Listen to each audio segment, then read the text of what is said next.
السلام علیکم ورحمۃ اللہ وبرکاتہ۔ میں نے شادی کی رات شوہر کو اپنے قریب نہیں آنے دیا کیونکہ میں کسی اور سے پیار کرتی تھی۔ میں نے شوہر کو بتا دیا۔ وہ پینڈو سا تھا۔ میری بات سن کر اس کے ہوش اڑ گئے اور وہ کچھ نہ بولا اور جائے نماز بچھا کر زاروں کا تار رونے لگا۔ مجھے اس پر ذرا بھی ترس نہ آیا اور میں سو گئی۔ ایک دن اس نے میرے ہاتھ میں کچھ کاغذات تھما دیے اور کہا، اس کو صبح کھولنا۔ صبح جب اٹھی تو وہ کاغذات دیکھے تو میری جان نکل گئی، میری چیخیں نکل گئی، کیونکہ اس میں اپنی شادی ہوتے ہی میں گاؤں میں 10 گھنٹے بس کا سفر کر کے پہنچی تھی۔ دلہن بننے رخصت ہوتے ہی مجھے بس کا سفر کرنا پڑا۔ پورا سفر میں نے خاموشی سے کیا تھا۔ گاؤں میں اپنے سسرالی گھر پہنچ کر مجھے میرے کمرے میں بٹھا دیا گیا تھا۔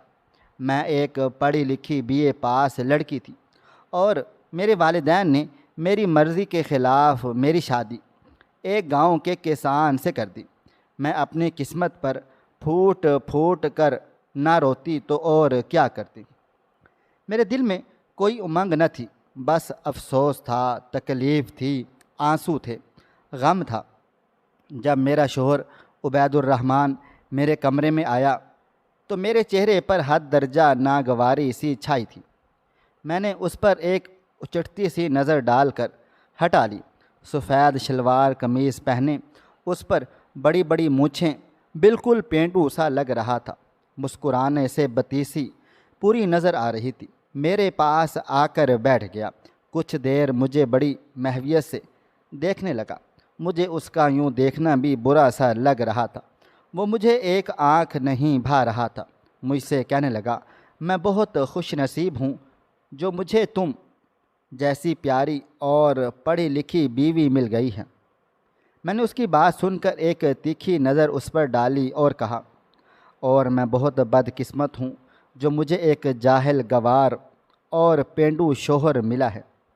میری بات سن کر اس کے چہرے کی رنگت بدل گئی تھی۔ کچھ وہ تھا بھی ذرا سانولا سا، اس کے آگے کے 2 دانت بھی ذرا سے باہر کو دکھائی دیتے تھے۔ وہ شاید مجھ سے اس قسم کی کھری بات کی توقع نہیں رکھتا تھا۔ میرے اندر تو پہلے سے ہی زہر سا بھرا ہوا تھا۔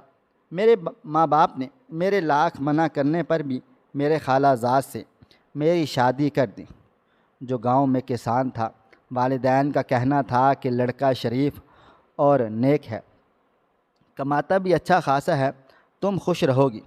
لیکن کیا خوشی کا دار و مدار اچھے، نیک اور کماؤ تک محدود ہے؟ کیا میرے دل کی خوشی کوئی اہمیت نہیں رکھتی تھی؟ میرے اندر منفی سوچوں کی جلغار سا بھر پڑا تھا۔ ایسی جلن تھی کہ میرے اندر کہ میرا لہجہ، میرے لفظ میرے اختیار میں نہ تھے۔ میرا جی چاہ رہا تھا کہ عبید الرحمن پر اپنے اندر کی ساری بھڑاس نکال دوں۔ میری بات سن کر وہ مجھے حیرت سے تکے جا رہا تھا۔ پھر کہنے لگا، کیا بات ہے نور زہرا، کیا خالہ نے تمہیں شادی کی چیزیں مرضی سے لینے نہیں دیں؟ اسے لگا کہ جیسے بچپن میں میری والدہ مجھے میری پسند سے چیزیں لینے کی بجائے مجھ پر اپنی پسند مسلط کرتی تھی اور بعد میں اپنا غبار سب کے ساتھ نکالتی تھی۔ اب بھی ایسا ہی کچھ ہوا ہے۔ میں نے سخت تیور اپنا لیے۔ اگر چیزوں کی ہوتی تو میں صبر شاید کر جاتی۔ پہلے جا کر آئینے میں اپنی شکل دیکھو۔ کیا تم اس قابل ہو کہ میں تمہارے ساتھ زندگی گزار سکوں؟ نہ تمہارے پاس اچھی شکل و صورت ہے، نہ ہی اعلیٰ تعلیم۔ میرے گھر والوں نے میری زندگی برباد کر دی ہے۔ اب بات میرے ضبط سے باہر کی تھی۔ میں رونے لگی۔ وہ چپ سا ہو گیا، اس کا چہرہ بجھ سا گیا۔ میں نے روتے ہوئے کہا کہ میں کسی اور سے محبت کرتی ہوں، میں تمہارے ساتھ نہیں رہنا چاہتی۔ میری یہ باتیں سن کر وہ تعجب سے میرے پاس سے اٹھ کر کھڑا ہو گیا۔ کہنے لگا، نور زہرا، یہ کیا کہہ رہی ہو؟ ہوش میں تو ہو نا؟ میں نے کہا، اس میں حیران و پریشان ہونے والی کیا بات ہے؟ جس سے میں محبت کرتی ہوں وہ تم سے 1000 درجے اچھا ہے، خوبصورت ہے، پڑھا لکھا ہے۔ یہ سن کر وہ نم آنکھیں لیے واش روم میں چلا گیا اور یہ سچ تھا، میں ایک لڑکے کی محبت میں مبتلا تھی جس سے میری دوستی کالج آتے جاتے بس سٹاپ پر ہوئی تھی۔ وہ یونیورسٹی میں پڑھتا تھا، وہیں سے ہماری نظروں کا تبادلہ ہوا اور اس کے بعد فون نمبر دیا۔ باقی کی محبت فون پر پروان چڑھی تھی۔ میں اب بھی اپنی قسمت کو رو رہی تھی جب عبید الرحمن واش روم سے باہر آیا۔ آنکھیں بھیگی سی تھیں، چہرہ پانی سے گیلا تھا، شاید رو کر باہر آیا تھا۔ اس نے مجھ سے نظریں ہٹا لیں اور سامنے رکھے جائے نماز کو بچھا کر نماز پڑھنے لگا۔ نوافل کے بعد پھوٹ پھوٹ کر رونے لگا۔ میں اپنے کپڑے تبدیل کرنے واش روم میں چلی گئی۔ جب میں سادہ لباس میں باہر آئی تو وہ زمین پر چادر بچھائے تکیہ رکھے لیٹ چکا تھا۔ میں نے بھی شکر کیا تھا کہ میں بیڈ پر لیٹ کر سو گئی۔ بہت سے دن گزر گئے، نہ میں نے عبید الرحمن سے کوئی بات کی تھی، نہ ہی اس نے مجھ سے۔ وہ صبح ہوتے ہی کھیتوں پر چلا جاتا، شام کو تھک ہار کر پہنچتا۔ اس کے مٹی اور کھاد سے گندے کپڑے اور چہرے پر بہتے پسینے کو دیکھ کر میرا جی ڈوبنے لگتا۔ میں اسے بڑی حقارت سے دیکھ کر منہ پھیر لیتی۔ میرے چہرے کی ناگواری وہ بھانپ کر کمرے میں چلا جاتا، نہا دھو کر واپس آتا۔ میری مجبوری تھی کہ سب کے سامنے مجھے اس کے ساتھ کھانا پڑتا تھا۔ ہمارے سسرال میں یہ رواج تھا کہ میاں بیوی ایک پلیٹ میں کھانا کھائیں گے۔ عبید الرحمن کے ساتھ ایک پلیٹ میں کھانا کھانا بھی مجھے ایک بڑی آزمائش لگتا تھا۔ چند دن تو میں آدھی روز روٹی کھا کر ہی اٹھ جاتی تھی۔ عبید الرحمن شاید میری ناگواری سمجھ گیا تھا کہ میں پیٹ بھر کر کھانا کھا سکوں، اس لیے وہ آدھی روٹی کھا کر اٹھ جاتا۔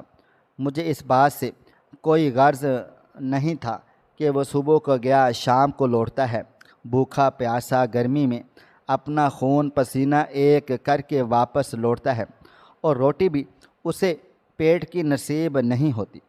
مجھے تو بس اپنی ادھوری رہ جانے والی خواہشات پر ہر وقت قلق رہنے لگا تھا۔ مجھے بار بار حماد کا خیال آنے لگتا۔ میرے پاس جو فون تھا وہ میری والدہ نے واپس لے لیا تھا، اور یہاں بہو بیٹیوں کو فون رکھنے کا رواج نہیں تھا۔ جب مجھ سے رہا نہیں گیا تو میں نے سارے لحاظ ترک کر کے عبید الرحمن سے کہا کہ وہ مجھے اپنا فون دے دے، مجھے حماد سے بات کرنی ہے۔ میری بات سن کر وہ مجھے تعجب سے دیکھنے لگا، لیکن میری بے شرمی عروج پر تھی۔ میں نے اس کے ہاتھ سے فون چھین کر حماد کا نمبر ملایا اور بات چیت شروع کر دی۔ حماد بھی میری وجہ سے بے حد پریشان تھا۔ میں نے اسے رو رو کر خود پر ہونے والی زیادتیوں کا ذکر کیا جو میرے والدین نے مجھ پر کی تھی۔ عبید الرحمن کی موجودگی کا مجھے کوئی پاس نہ تھا۔ وہ خاموشی سے چادر بچھائے زمین پر لیٹ گیا۔ میں کافی دیر حماد سے بات کرتی رہی، پھر تو میں نے تماشا ہی پکڑ لیا تھا۔ روز میں عبید الرحمن سے فون لیتی اور حماد سے باتیں کرتی رہتی۔ حماد مجھے اب بھی اپنانے کو تیار تھا۔ ایک بار فون کے سگنل بار بار ڈراپ ہو رہے تھے۔ عبید الرحمن سو چکا تھا۔ میں کمرے سے نکل کر صحن میں آ گئی تھی تاکہ میں حماد سے بات چیت کر سکوں۔ صحن میں ہمارے گھر میں کوئی نہیں سوتا تھا، سب اپنے اپنے کمروں میں ہی تھے۔ میں صحن میں کھڑی ہو کر حماد سے بات کرنے لگی، لیکن ایک دم مجھ سے کسی نے فون چھین لیا۔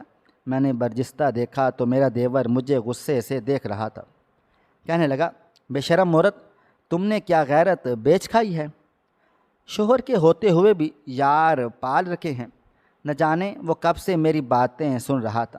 وہ جس قدر بلند لہجے میں بول رہا تھا، آہستہ آہستہ سب لوگ صحن میں جمع ہو چکے تھے۔ عبید الرحمن بھی آنکھیں مسلتا ہوا صحن میں آ گیا۔ کیا بات ہے؟ تم نے کیا رات کو شور مچا رکھا ہے؟ عبید الرحمن نے میرے دیور کو سخت لہجے میں کہا۔ میرے دیور نے سب کے سامنے میری پول کھول دی۔ سبھی مجھے دیکھ کر حیران و پریشان تھے۔ مجھے لگا اب تو مجھے گھر سے ہی نکال دیں گے۔ اچھا ہے، میں واپس اپنے گھر لوٹ جاؤں گی اور پھر حماد سے شادی کر لوں گی۔ لیکن عبید الرحمن نے سب کے سامنے میرے دیور کو جھوٹا کر دیا۔ کہنے لگا، مجھے اپنے بیوی کے کردار پر بھروسہ ہے کہ وہ اپنی کسی سہیلی سے بات کرتی ہے اور وہ میری اجازت سے کرتی ہے۔ خبردار جو کسی نے میری بیوی پر شک کیا یا اس کے پاکیزہ کردار پر انگلی بھی اٹھائی تو۔ چند جملوں میں وہ سب کو سمجھا چکا تھا، بات وہیں ختم ہو گئی، لیکن مجھے اس پر اور بھی غصہ آنے لگا۔ میں کمرے میں جا کر اس سے لڑنے جھگڑنے لگی۔ میں نے کہا، تم ہوتے کون ہو میرے بارے میں یہ کہنے والے؟ اچھا خاصا میرا رستہ صاف ہو رہا تھا۔ تم اپنے بھائی کی بات پر اعتبار کر کے مجھ پر الزام لگا کر مجھے نکال سکتے تھے۔ تم جانتے ہو کہ میں کس سے باتیں کرتی ہوں، اور میں یہاں سے واپس چلی جاتی۔ میرے ماں باپ کو مجبوراً میری شادی حماد سے کروانی پڑتی، لیکن تمہاری ان باتوں نے میری راہیں بند کر دی ہیں۔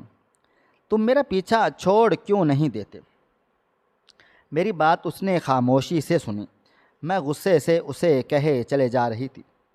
وہ کہنے لگا، اگر تم میرے ساتھ نہیں بھی رہنا چاہتی تب بھی میں تمہارے کردار پر غلط بات برداشت نہیں کر سکتا۔ تمہاری اور تمہارے ماں باپ کی عزت میری عزت ہے۔ میں سارے الزام خود پر لے کر تمہیں چھوڑ دوں گا تاکہ کوئی تم پر انگلی نہ اٹھا سکے۔ 2-3 دن میں تمہیں خود شہر لے کر جاؤں گا۔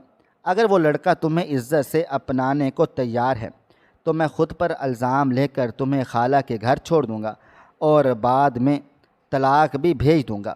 عبید الرحمن کی بات سن کر پہلی بار میں لاجواب ہو گئی تھی۔ وہ کم تعلیم یافتہ تھا، ان پڑھ تھا، بالکل انگوٹھا چھاپ تھا، لیکن ہاں، عزت غیرت کا مطلب اچھی طرح سے جانتا تھا۔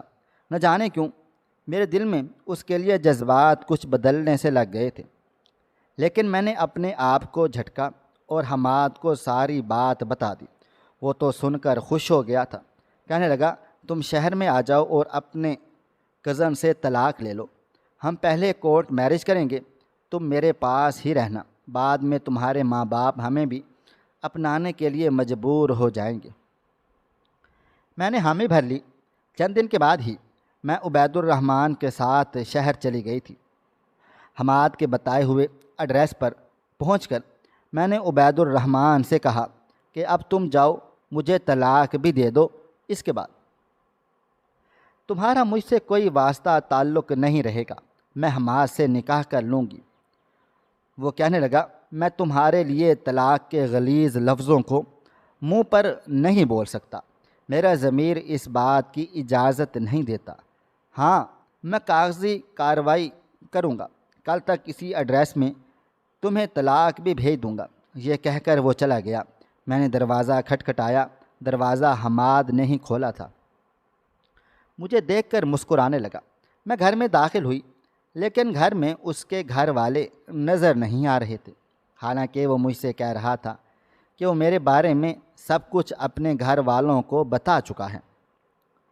میں نے خالی صحن دیکھ کر پوچھا کہ تمہارے گھر والے کہاں ہیں؟ کہنے لگا، اندر تو آؤ، بتاتا ہوں۔ میں اس کے ہمراہ اندر کمرے تک چلی گئی تھی۔ کمرے میں 2 مرد اور بھی موجود تھے۔ مجھے دیکھ کمینگی سی ہنسنے لگے۔ ان میں سے ایک نے کہا، مال تو اچھا خاصا ہے، اس کی قیمت میں تمہیں 3 لاکھ دوں گا۔ یہ سن کر تو میرے ہوش ہی اڑ گئے تھے۔ حماد میرے سودے بازی کر رہا تھا، میں تو چکرا کر رہ گئی تھی۔ اس سے پہلے کہ وہ مجھے کمرے کے اندر دھکیل کر کمرہ بند کرتا، میں نے بروقت اپنا دماغ چلایا اور حماد کو دھکا دے کر باہر بھاگ کر مین گیٹ سے باہر نکل گئی۔ وہ تینوں میرا پیچھا کرنے لگے۔ عبید الرحمن بھی اب اتنا دور نہیں گیا تھا۔ اسے دیکھ کر میں اسے پکارنے لگی۔ اس نے پلٹ کر مجھے دیکھا۔ میں بھاگتے ہوئے اس کے پاس جا پہنچی تھی۔ میرے پیچھے اس وقت 3 مرد بھاگ رہے تھے۔ رات کا اندھیرا چھا گیا تھا، وہ جگہ بھی کافی سنسان تھی جہاں حماد نے ہمیں بلایا ہوا تھا۔ میں ڈری سہمی عبید الرحمن کے پیچھے جا چھپ گئی تھی۔ وہ تینوں مرد ہم تک پہنچ گئے تھے۔ عبید الرحمن سے کہنے لگے، اس لڑکی کو ہمارے حوالے کر دو ورنہ تمہیں جان سے مار دیں گے۔ اس نے جواب دینے کی بجائے انہیں مارنا شروع کر دیا تھا۔ بدلے میں وہ لوگ بھی عبید الرحمن کو مارنے پیٹنے لگے۔ ایک شور سا مچ گیا۔ کچھ دیر میں لوگوں کا ہجوم سا لگ گیا تھا۔ خدا کی کرنی یہ ہوئی کہ وہاں سے پولیس بھی گزر رہی تھی۔ پولیس کو دیکھ کر وہ لوگ بھاگنے کی کوشش کرنے لگے، لیکن پکڑے جا چکے تھے۔ پولیس کب سے ان کی تلاش میں تھی۔ وہ لوگ لڑکیوں کو اپنی محبت کے جال میں پھنسا کر آگے بھیج دیتے تھے۔ اللہ تعالیٰ نے مجھے بچا لیا تھا۔ عبید الرحمن کے ہونٹوں کے پاس زخم ہو چکا تھا۔ پہلی بار مجھے اس کے زخم کو دیکھ کر دکھ ہوا تھا۔ وہ مجھے خاموشی سے بس اسٹاپ تک لے گیا۔ میں اس کے سامنے نظریں اٹھانے کے قابل بھی نہیں رہی تھی۔ وہ ان پڑھ ہو کر بھی باظرف نکلا تھا۔ مجھے اپنا آپ اس کے سامنے چھوٹا سا لگنے لگا تھا۔ وہ مجھ سے پوچھنے لگا کہ نور زارا کہاں جانا چاہتی ہو؟ اپنے والدین کے پاس۔ میں نے کہا مجھے آپ کے ساتھ جانا ہے۔ میری بات سن کر اس نے مجھے بڑی حیرت سے دیکھا تھا۔ میں اس کے ظرف کے سامنے ریزہ ریزہ ہی ہو کر رہ گئی تھی۔ میرے ماں باپ نے میرے لیے ہیرا چنا تھا، بس میں ہی اپنی کم عقلی سے کانچ کی چمک دمک دیکھ کر اپنے ہاتھ زخمی کرنے چلی تھی، لیکن بر وقت بچ گئی تھی۔ عبید الرحمن نے مجھ سے کوئی دوسرا سوال نہیں پوچھا اور مجھے گاؤں لے گیا۔ میں نے عبید الرحمن کا زخم دیکھ کر فکر مندی سے پوچھا، عبید الرحمن تمہیں ہوا کیا ہے؟ وہ کہنے لگا بس سے اترتے وقت گر گیا تھا، اس لیے چوٹ لگ گئی ہے۔ میں اندر بہت شرمندہ سی ہو رہی تھی۔ میں نے اپنے شوہر کا بظاہر دیکھ کر اسے کیا کچھ نہیں سنایا تھا، لیکن اس نے میرے ساتھ اب تک بھلائی ہی کی تھی۔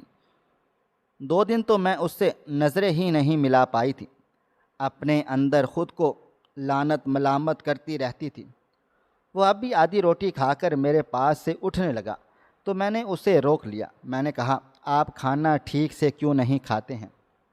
ہر روز آدھی روٹی کھا کر اٹھ کر چلے جاتے ہیں۔ میری بات پر عبید الرحمن نے مجھے حیرت سے دیکھا تھا، پھر اٹھ کر نہیں گیا، چپ چاپ کھانا کھانے لگا۔ اب میں خیال رکھنے لگی تھی۔ اندر سے تو میں ٹوٹ چکی تھی، اس لیے شوہر کے سامنے جھک کر اپنی غلطی کا اعتراف کرنا مجھے مشکل لگ رہا تھا۔ میں چاہتی تھی کہ وہ مجھے خود سے معاف کر دے، لیکن وہ چپ تھا۔ رات کو دیر سے وہ کمرے میں آتا اور زمین پر چادر بچھا کر لیٹ جاتا۔ ایک دن میں اپنی ساری ہمت جمع کر کے اس کے سامنے بیٹھ گئی۔ میں نے کہا عبید الرحمن مجھے معاف کر دیں، خدا را میں نے آپ کو سمجھنے میں غلطی کر دی۔ ہیرا چھوڑ کر میں کانچ کا سودا کرنے چلی تھی۔ میں روتے ہوئے اپنی غلطی کا اعتراف کر رہی تھی، لیکن وہ اب بھی خاموش تھا، کچھ نہیں بولا، نہ ہی مجھے چپ کروایا۔ اپنا تکیہ اٹھا کر زمین پر سونے لگا۔ میں نے کہا آپ کی جگہ یہاں نہیں ہے، آپ اوپر سو جائیں۔ میں جانتی ہوں کہ میری غلطی چھوٹی نہیں ہے، بہت بڑی ہے۔ میں نے آپ کا بہت دل دکھایا ہے، لیکن آپ نے اب تک اپنا اعلیٰ ظرف ہی مجھے دکھایا ہے۔ ہو سکے تو مجھے معاف کر دینا۔ مجھے لگا اب وہ ضرور میری کوتاہی کو معاف کر کے مجھے سینے سے لگا لے گا، لیکن وہ نہ جانے کیوں مجھے ٹکٹکی باندھے دیکھے چلے جا رہا تھا۔ اس کی چپ مجھ سے سہی نہیں جا رہی تھی۔ میں نے کہا عبید الرحمن کچھ تو کہو، چپ کیوں ہو؟ مجھے ڈانٹ لو، اپنا غصہ مجھ پر نکال لو، لیکن خدا را مجھے معاف کر دو۔ میں اس کی منت سماجت پر اتر آئی تھی، لیکن اس کی چپ ہنوز تھی، وہ نہیں ٹوٹی تھی۔ ہماری شادی کو 6 ماہ بیت گئے تھے۔ شادی کے بعد جو چپ کا تالا عبید الرحمن نے اپنے ہونٹوں پر لگایا، وہ میری منت سماجت اور رونا دھونا بھی کھول نہ سکا۔ وہ مجھے خالی آنکھوں سے دیکھ رہا تھا، چپ چاپ لیٹ گیا۔ صبح چند کاغذات میرے ہاتھ میں تھما دیے۔ مجھ پر تو گویا آسمان گر پڑا تھا۔ میں تڑپ تڑپ کر رونے لگی، کہنے لگی عبید الرحمن مجھے طلاق مت دو۔ میں اس کے سامنے رونے بلکنے لگی تھی۔ کہنے لگا تم پڑھی لکھی ہو، اسے پڑھ کر سائن کر دینا۔ یہ کہہ کر کمرے سے نکل گیا تھا۔ مجھے نہیں معلوم تھا کہ مرد کے دل میں اتر جانے کے بعد عورت اپنی غلطی پر جتنی چاہے معافی مانگ لے، اسے وہ عزت پھر سے نہیں ملتی۔ یا شاید مرد سب کچھ سہ جاتا ہے، بس دوسرا مرد برداشت نہیں کر سکتا۔ میں وہ کاغذات ہاتھ میں لیے پھوٹ پھوٹ کر روتی رہ گئی تھی۔ میری اتنی ہمت نہ ہوئی کہ میں وہ کاغذ پڑھوں۔ میں نے سوچ لیا تھا کہ رات کو عبید الرحمن کے پاؤں پڑھ کر معافی مانگ لوں گی، لیکن طلاق ہرگز نہیں لوں گی۔ رات کو جب وہ کمرے میں آیا تو میں اس کے پاؤں میں بیٹھ گئی، گڑ گڑا کر اس سے معافی مانگنے لگی۔ اس نے مجھے دونوں بازوؤں سے پکڑ کر کھڑا کیا، کہنے لگا، تم کاغذ پڑھ لیتی تو یوں نہ روتی، وہ طلاق نامہ نہیں ہے۔ پھر دراز سے نکال کر مجھے کاغذ پکڑا دیے۔ میں نے آنسو پہنچ کر جب کاغذ دیکھے تو وہ زمین کے کچھ کاغذات تھے جہاں وہ ہل چلاتا تھا۔ اپنے حصے کی ساری زمین وہ میرے نام کر رہا تھا۔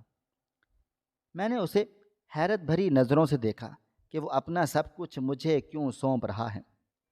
میں نے کہا، عبید الرحمن، یہ سب میرے نام کیوں کر رہے ہو؟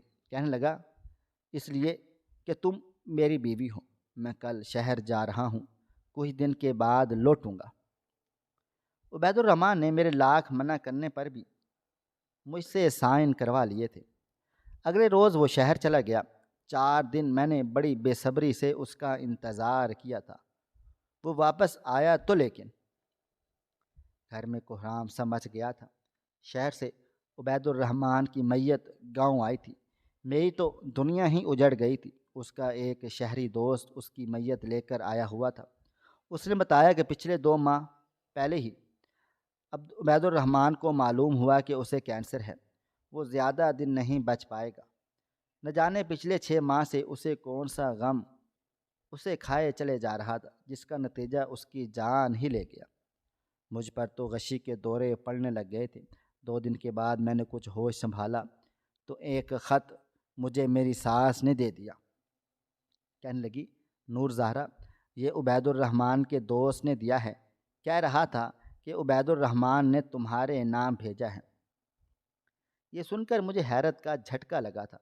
میں نے اپنی ساس سے کہا، خالہ، عبید الرحمن تو ان پڑھ تھا، پھر خط کیسے لکھا؟ اس نے خالہ مجھے تعجب سے دیکھنے لگی، کہنے لگی، تمہیں کس نے کہا کہ عبید الرحمن ان پڑھ تھا؟ اس نے 10 جماعتیں گاؤں کے سکول سے پاس کی تھیں اور 14 جماعتیں پرائیویٹ پڑھی ہوئی تھیں۔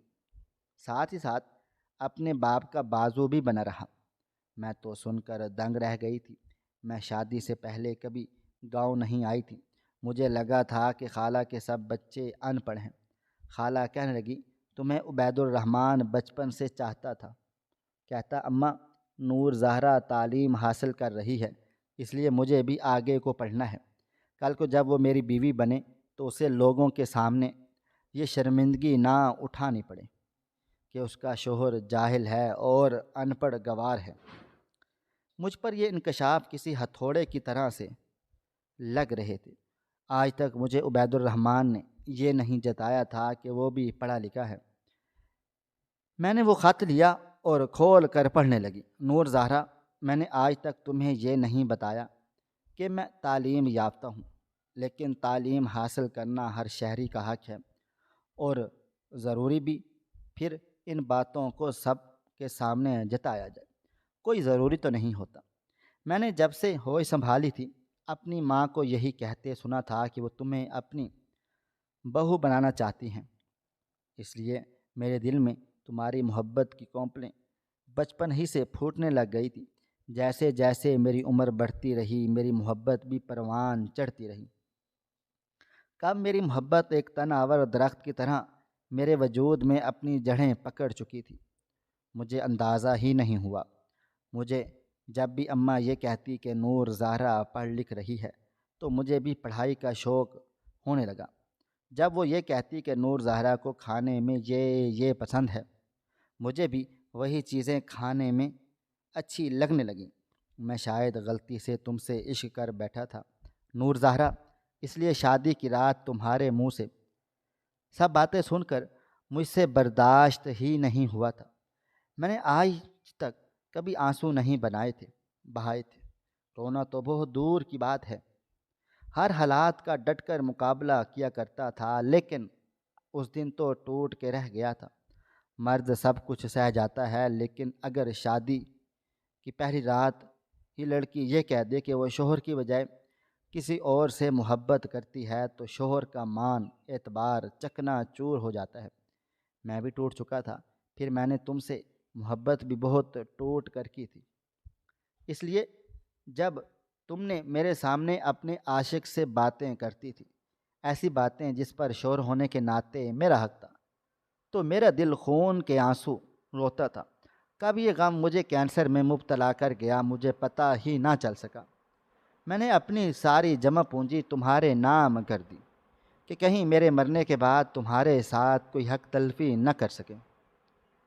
تم آزاد ہو نور زہرا، تم آزاد ہو، پوری عزت کے ساتھ تمہیں کوئی بھی اپنا سکتا ہے۔ میری محبت شاید میرا مسئلہ تھی، اس لیے قبر تک میرے ساتھ جائے گی۔ خط پڑھتے ہوئے میں زاروں قطار روئے چلے جا رہی تھی۔ یہ میں نے کیا کر دیا؟ کیوں کر دیا؟ میں نے سوچا سمجھا کیوں نہیں۔ میری بے اتنائی نے میری شوہر کی جان لے لی۔ میں دھاڑیں مار مار کر رونے لگ گئی۔ میری ساس مجھے دیکھ کر گھبرا سی گئی تھی، کہنے لگی نور زہرا ایسا کیا لکھ دیا تھا اس نے؟ میں کیا جواب دیتی؟ میں کیا دیتی کہ میں نے کیا کھو دیا ہے؟ مجھے عقل تب آئی جب میں خالی اور تہ دامن رہ گئی تھی۔ میں روتے ہوئے خود کلام تھی، کاش عبید الرحمن تمہاری جگہ میں مر جاتی۔ عبید الرحمن تم نے مجھ جیسی خود غرض سے کیوں محبت کر لی؟ کاش کہ تم زندہ رہتے، تمہارے بدلے میں مر جاتی۔ میرے آنسو نہیں رک رہے تھے، میں ہذیانی کی کیفیت سے گزر رہی تھی۔ ایک وفا عبید الرحمن مجھ سے نبھا کر منو مٹی تلے جا چکا تھا، اور ایک محبت نبھانے کا میں نے عہد کر لیا تھا۔ آج میری عمر 50 سال ہو چکی ہے اور میں اب بھی عبید الرحمن کی بیوہ ہوں۔ میں نے اپنے شوہر سے محبت اس کے مرنے کے بعد کی تھی، جو اس عمر میں پہنچ کر ایک تن آور درخت کی شکل اختیار کر چکی ہے۔ اس کی محبت کی جڑیں مجھے اندر مضبوطی سے جکڑ چکی تھیں۔ میں بیمار رہنے لگی ہوں۔ مجھے اب بھی یہی لگتا ہے کہ عبید الرحمن کو مرے بس چند گھنٹے ہی ہوئے ہیں۔ میں نے اس کا خط پڑھ کر رکھا ہے، اس لیے میرے اندر کی دنیا تک مٹ سی گئی تھی۔ میرا زخم آج بھی ہرا بھرا ہے۔ میرے دکھ میں کبھی بھی کمی نہیں آ سکتی۔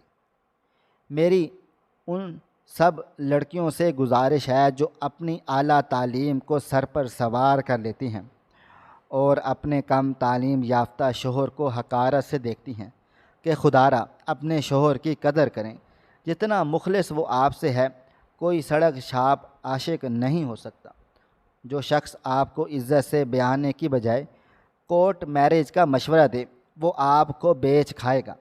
کاش کہ یہ بات میں نے پہلے سمجھی ہوتی تو شاید عبید الرحمن آج بھی زندہ ہوتا۔